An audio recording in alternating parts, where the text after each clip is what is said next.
Om Namah Shivaya. Welcome. Some warm welcome to this video. To anyone who's new to this channel is focused on differentiating between authentic Advaita Vedanta non-duality and Neo-Advaita, aka pseudo or fake non-duality. So this is a talk that was given by Maharishi Om, who is a Hindu Swami, and he's given me permission to I took notes and to edit and organize it and to share it with the public. I'm very honored to do that and excited. And here we go. This talk is entitled, How to Tell If You or Someone Else is Enlightened. The philosophical basis of Sanatana Dharma, that's the underlying philosophy behind Hinduism, is contained in the first line of a famous mantra from the Upanishads, Asato ma satgamaya. This can be translated in numerous ways. Lead me from untruth to truth. Lead me from the unreal to the real. Lead me from falsehood to knowledge. Any true spiritual path is the journey from untruth to truth. In Hindu Dharma, we understand that the untruth, unreal, and falsehood is an actual force called Maya. Many people weave complex philosophies about what Maya is, but it is actually quite simple. Maya is that which deceives, or you could say the energy of deception. And hence the goal of any true spiritual path is overcoming this untruth. In Hindu Dharma, we call this moksha, mukti, or enlightenment. But to do this, one needs some truth. One needs not only to make effort on the spiritual path, but one needs a valid and true teaching. And one needs a true teacher who has attained the goal, who can guide you there. Anyone can say, I am enlightened, or I am Brahman. It's a Sanskrit word meaning the supreme reality. Many people do this. People who are not actually enlightened go about talking a lot. But are they living it? Have they completed the journey from untruth to truth? If it is just empty talk, if they have not achieved mukti, liberation, then it is deception. Untruth will never lead to truth. It will lead you in the wrong direction. But untruth is not a strong enough word to understand the power of Maya. Maya is specifically the untruth that deceives, misleads, conceals, and obscures the truth. In essence, Maya is not just what's untrue, it's tricky untrue. Before following a spiritual teacher, you must verify if they are teaching the truth, and more importantly, living the truth. But how to do this? There is a simple test, the yamas and niyamas, the first two steps of the 8-limbed yogic path from the Yoga Sutras of Patanjali. Anyone who is truly living the yamas, ethical restraints, and niyamas, positive observances, is free of Maya. Anyone who is not, no matter how flowery their words, no matter how many spiritual concepts they say, no matter how well versed in the scriptures. They are not free of Maya or deception. Some people are taking the words and work of Adi Shankara, of the philosophy of Advaita Vedanta, and twisting them so deeply that it sounds like Hindu Dharma and sounds true. It sounds as if they are enlightened, but they are not. It is the opposite. It is deception.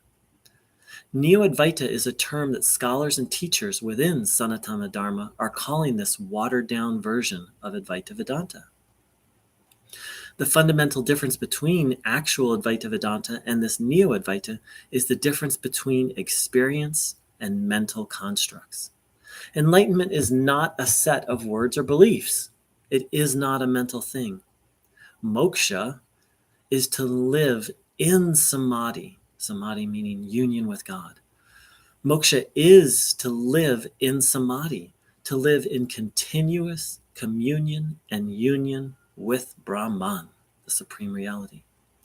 And then the results of mukti, liberation, are an ethical, harmonious life, unattached to worldly things. Liberation is a continuous state of being, free from the influences of the three gunas, qualities or energies of the mind. The gunas still exist in a liberated soul, but they do not move, rule, or control the one who is liberated. The gunas are subtle. They cannot be observed in another person, but the results of being free of the gunas can be observed. Is the person, or you, living the yamas and niyamas? The yamas and niyamas are like a test. You can take them any time to see where you are on the path. Sanatana Dharma is a path. To walk a path, you need to clearly see where you are on the path, so you can see your obstacles. In essence, you need to accept where you are, so you can take the next step forward. Believing yourself to be enlightened when you are not is a deep untruth, deception of Maya. It completely interferes with the spiritual path. If you think you are enlightened, you will ignore the lessons, the problems, and challenges that need to be addressed to actually progress. Thinking you are enlightened is not enlightenment. That is a mental imagination. Perhaps it is Maya's most subtle trap. Every human being has negative emotions qualities within them, even the great saints. They are built into being human, and to some extent, we all need a little of them. What differentiates a saint from a non-saint is not the absence of negative qualities, but the saint is not controlled by them. Anyone who is still controlled by the gunas is not free. They are still caught in Maya, and they cannot free you.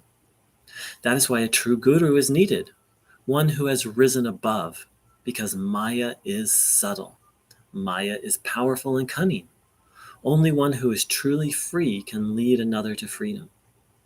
Anyone can talk about spiritual topics, but on the topic of liberation, only the one who has completed the path is qualified to speak. And if liberation is your goal, or at least to reduce suffering, you need to respectfully, yet carefully, observe a potential teacher to see how they live, not just how they talk, to determine if they are still caught in the materialistic pull of the three gunas. Om Namah Shivaya.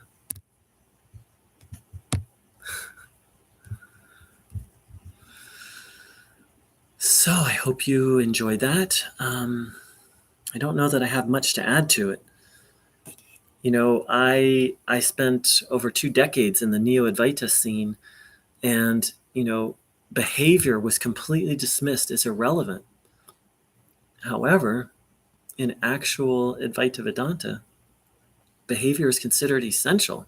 It's both one of the building blocks that prepares you for liberation, and then it's also the result of liberation.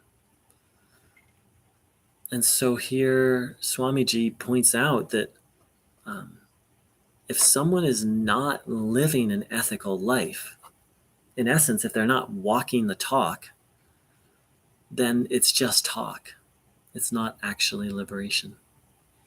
So I hope this was helpful to some of you. It was very, very clarifying for me. I wish everyone a beautiful, beautiful day.